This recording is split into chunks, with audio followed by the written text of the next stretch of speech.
I'm not going to comment on any of this stuff until this took place. Watch what she says. The entire internet has reacted to this. Here's Brittney Griner. They're playing against the Indiana Fever, and look what she's saying. Go ahead, Rob. The ticky-tack fouls that we were talking about earlier today. Well, that pretty much sounds like trash. If you want fans, if you want your league to grow, act like a professional, okay? The league already started underwater, and instead of fixing it, they're just poking more holes in the boat. And think about it, Brittney Griner talking all that trash. We traded the merchant of death for your ass, and you're out there talking Vincent Oshana, co-host of Patrick Bet David, strongly condemned Brittney Griner for her racist comments aimed at Caitlin Clark, and the clip is going viral. PBD's team didn't hold back, calling out both Gurrier's appalling behavior and the WNBA's blatant hypocrisy.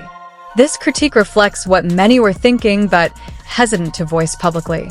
Should a league really swap a merchant of death for someone who directs racial slurs at one of America's top basketball stars? If you want fans, if you want your league to grow, act like a professional, okay? The league already started underwater, and instead of fixing it, they're just poking more holes in the boat. And think about it, Brittney Griner talking all that trash. We traded the merchant of death for your ass, and you're out there talking. Vincent Oshana from the Patrick Bet David podcast gave Brittney Griner the scathing criticism she truly deserved. Finally, someone with a platform spoke the truth that millions of Americans were thinking. The PBD team didn't hold back in addressing Gurrier's racist attack on Caitlin Clark, and their response serves as the reality check this situation desperately needed.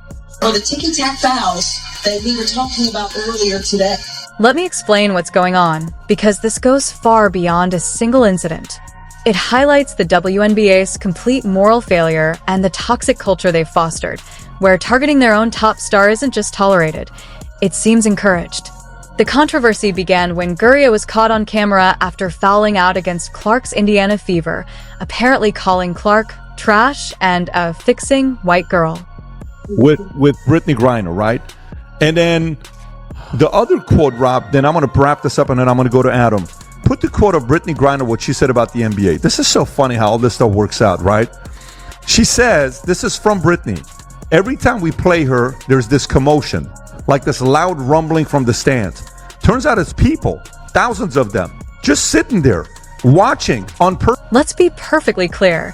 If Clark had said anything even remotely like this about a black player, her career would have been in jeopardy immediately, suspended, fined, shoved into sensitivity training, and likely issuing a dozen apologies. Yet when Griner throws racial slurs at Clark, the league stays completely silent. The double standard is glaring, and anyone with a shred of common sense can see how insulting it is. Brittney Griner voiced frustration in a recent interview, claiming that Caitlin Clark is ruining what used to make the WNBA great. Wait for this. Empty stands? Tom, let me just... Go ahead, you're so mad. WNBA games used to be a chill, quiet place. You could bring your laptop and relax, maybe even get a little work done. But now, it's like there's a large gathering of people watching us from the stands. Some of them are yelling crazy shit about what they're seeing, putting unfair pressure on us to score like we're... This is when Vincent Oshana stepped up on the podcast and spoke the truth. He tore into Gurrier's hypocrisy and called out the WNBA's backwards priorities. Oshana highlighted the absurdity of the situation.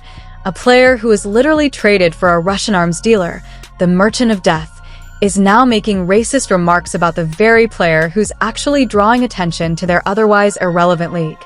Oshana's critique was razor-sharp. He pointed out how Griner and players like Angel Reese act as if the league owes them everything. Even though they're millionaires who should appreciate the opportunities they've been given, their sense of entitlement is staggering. They're earning good money playing a sport they love, yet somehow feel like victims simply because the league's most talented player happens to be white. I act like this is okay, Rob, can you verify that this is what she said on the mom and pop WNBA model? That she's sick of the and then she says the whole thing is toxic. I saw a guy with his daughter in the crowd, both of them yelling, couldn't hear what they were saying exactly, but the Patrick Bet David team also brought up a point that mainstream media tends to avoid. Caitlin Clark's failed bending the knee strategy. Remember when Clark made those awkward comments about white privilege and her need to uplift black women? Oshana and the PBD crew didn't hold back, calling that the moment Clark lost respect, and they were spot on. WNBA is never, ever, ever going to work and never make money. And this is exactly what Caitlin Clark gets for bending the knee. Do you guys remember when she said, when we lost all respect for her, when she said, I want to say I've earned every single thing, but as a white person, there is privilege. And the more we can elevate black women, this is going to be a beautiful thing. That's when it was all over. And Angel Reese and Brittney Griner, they walk around like the league owes them something. Even Ryan Clark's attitude as if, bro, where's the victimhood? These are freaking millionaires. Like, what are you talking about? It's attitude, it's no humility, just entitlement, and that's not confidence. Clark tried to navigate the politically correct route, believing that acknowledging her supposed privilege and saying all the right things would earn her acceptance from her peers. Instead, it made her appear vulnerable and gave critics more fuel to attack her. Players like Griner and Reese seized on that perceived weakness, treating Clark's humility as a confession rather than an effort to build bridges. The PBD analysis perfectly explained why the WNBA remains a financial mess. Despite having the most marketable player in women's basketball history, the league has fostered a culture where targeting Clark isn't just tolerated. But in the WNBA, doing this is practically expected if you want to fit in with the established players. Oshana's point about the Merchant of Death trade was especially brutal, exposing the absurdity of the situation. The US government literally traded one of the world's most dangerous arms dealers to secure Griner's release from a Russian prison, where she was being held on drug charges. And this is her way of showing gratitude by making racist remarks about the very player who's keeping her league relevant. The timing makes it even worse. Clark is currently sidelined with an injury for 2 weeks, meaning WNBA viewership is about to take a major hit. The league is about to face a harsh reality check on just how much they rely on Clark's star power. Yet, rather than appreciating her contributions, players like Griner seem determined to push her out. The Patrick Bet-David team also exposed the WNBA's glaring hypocrisy. The league quickly launched an investigation into alleged racist comments from fans directed at Angel Reese, while ignoring Griner's own racist remarks. Vincent Oshana and the Patrick Bet-David team didn't hold back in calling out Brittney Griner's racist attack on Caitlin Clark. They exposed the WNBA's hypocrisy and toxic culture, where attacking their top star is tolerated while fan comments get investigated. Clark's humility and attempts at political correctness were exploited, while Griner shows entitlement despite doing little to grow the league.